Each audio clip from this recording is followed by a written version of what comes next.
वहीं सनातन के खिलाफ लगातार जिस तरीके से साजिश चल रही है, एक के बाद एक घटनाएं सामने आ रही हैं। अभी आपको याद होगा गाजियाबाद के अंदर कैसे जूस में पेशाब मिलाकर पिलाया जा रहा था। इसके बाद लोगों का गुस्सा लगातार फूट रहा है। सनातन के लोग सवाल पूछ रहे हैं कि धर्म विशेष के लोग आखिर क्यों सनातन को, हिंदुओं को टारगेट पर ले रहे हैं, और इसे लेकर गाजियाबाद में आज महापंचायत बुलाई गई है और साथ ही साथ कार्रवाई की मांग इस पूरे मामले को लेकर सख्त से सख्त हो इसकी की जा रही है। आपको दिखाते हैं कि आखिर किस तरीके से महापंचायत के जरिए रोक लगाने की जो मांग है वो लोग यहां पर कर रहे हैं।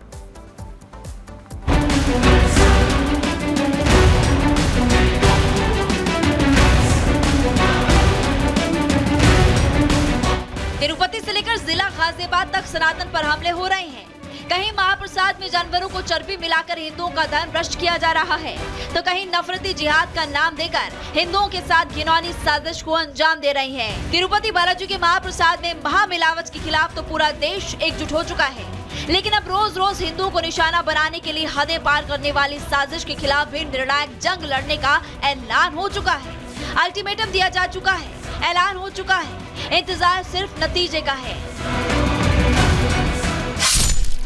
बहुत हुआ आघात, अब प्रतिघात। ये तस्वीरें तो आपको याद ही होगी, कैसे एक धर्म विशेष का नफरती जिला गाजियाबाद की हद में अपनी दुकान में हिंदुओं को निशाना बनाने के लिए जूस में मूत्र मिला रहा था।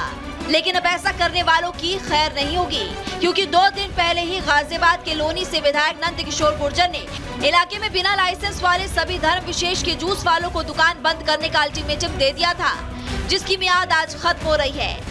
और आज ही हिंदुओं को निशाना बनाने वाले इन नफरतियों के खिलाफ महापंचायत भी है, जिसमें हिंदू समाज के संतों से लेकर हजार सनातनियों के हिस्सा लेने के संकेत हैं। जूस जिहाद, बढ़ा विवाद, आज महापंचायत। जानकारी के मुताबिक ये महापंचायत गाजियाबाद के टीला गांव में आयोजित होगी, जिसमें संत समाज के प्रमुख संत हिस्सा लेंगे।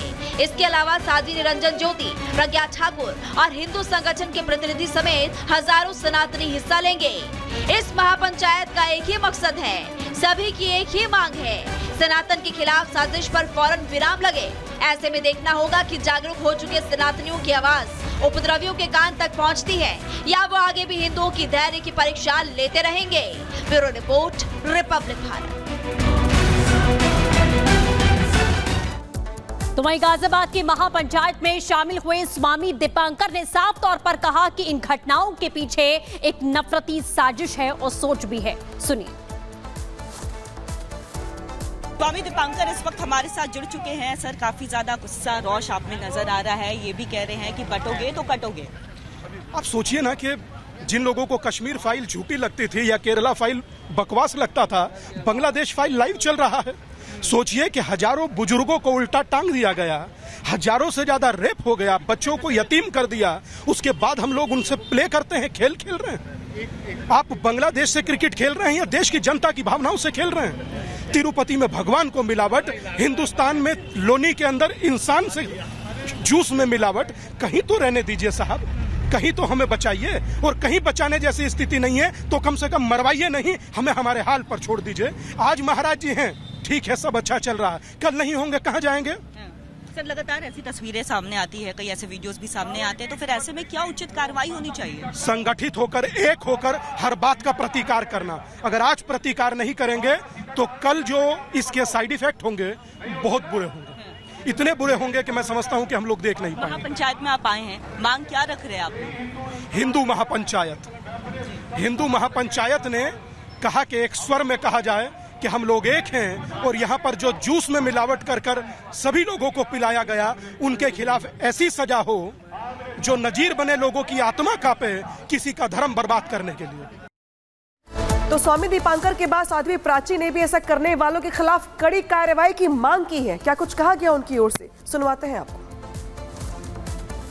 इस महापंचायत में आई है मैम, आप भी इस महापंचायत में आई है, मांग क्या है आपकी कि आज इस महापंचायत से कौन सा ऐतिहासिक फैसला लिया जाएगा? अभी मंच से बताएंगे, चलो आओ। इस तरह की घटनाएं मैम हो रही है, इस पर क्या कहेंगे? इस तरह की घटनाओं पर कड़ा से कड़ा कानून बने, और वो कड़े से कड़ा कानून जल्दी से जल्दी बने।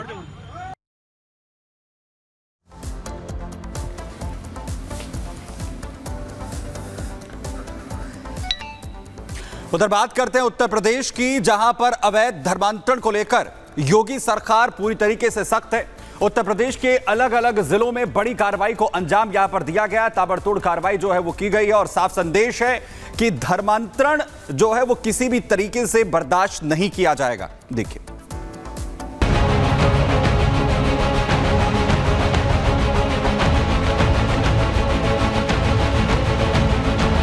मथुरा में अवैध धर्मांतरण की खबर मिलते ही हड़कंप मच गया। यहाँ 2 घरों में हिंदू धर्म के लोगों को ईसाई बनाया जा रहा था। हिंदू संगठनों के छापे और पुलिस की कार्रवाई में कुल 12 लोगों को गिरफ्तार किया गया है, जिसमें एक ताइवानी नागरिक भी शामिल है। पुलिस जब मौके पर पहुंची तो देखा कि करीब 50 से 60 महिलाएं एक कमरे में बैठी हैं, जिन्हें सत्संग के जरिए ईसाई बनाने की कोशिश की जा रही थी। उन्हें पैसे और राशन जैसी सुविधाएं देकर ईसाई धर्म अपनाने पर मजबूर किया जा रहा था। धर्म परिवर्तन कराने वालों की तैयारी इतनी थी कि आए दिन लोगों के लिए खाने की भरपूर व्यवस्था तक कर दी गई थी। यहाँ बाइबल और ईसाई धर्म से जुड़ी हुई किताबें और धर्म परिवर्तन की दूसरी चीजें भी जब्त की गयी। इतनी बड़ी सामग्री मिलने पर वहाँ के लोग भी चौंक गए। आखिर धर्म परिवर्तन का इतना बड़ा खेल पुलिस की नाक के नीचे चल रहा था और पुलिस को खबर तक नहीं थी। इस पूरे मामले में पुलिस का कहना है कि पूरे मामले की जांच की जा रही है। रिपोर्ट के आधार पर कानूनी कार्रवाई की जाएगी।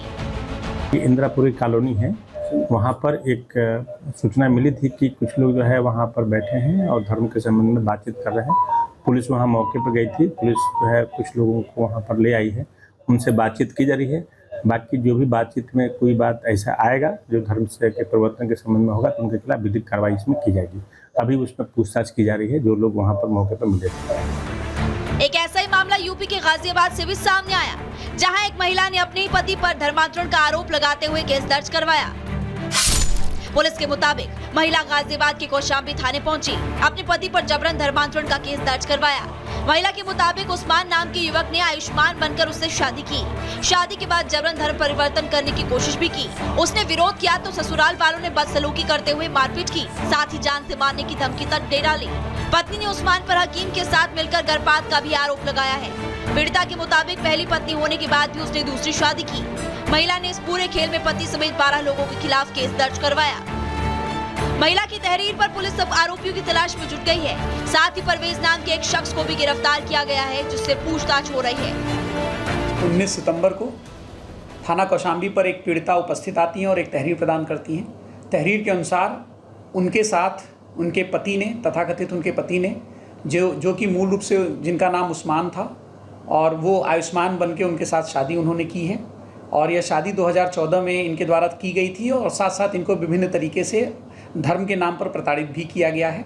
इस घटना की गंभीरता का संज्ञान लेते हुए तत्काल कौशाम्बी पुलिस ने उत्तर प्रदेश धर्म परिवर्तन अधिनियम और अन्य उचित धाराओं में मुकदमा पंजीकृत कर लिया है।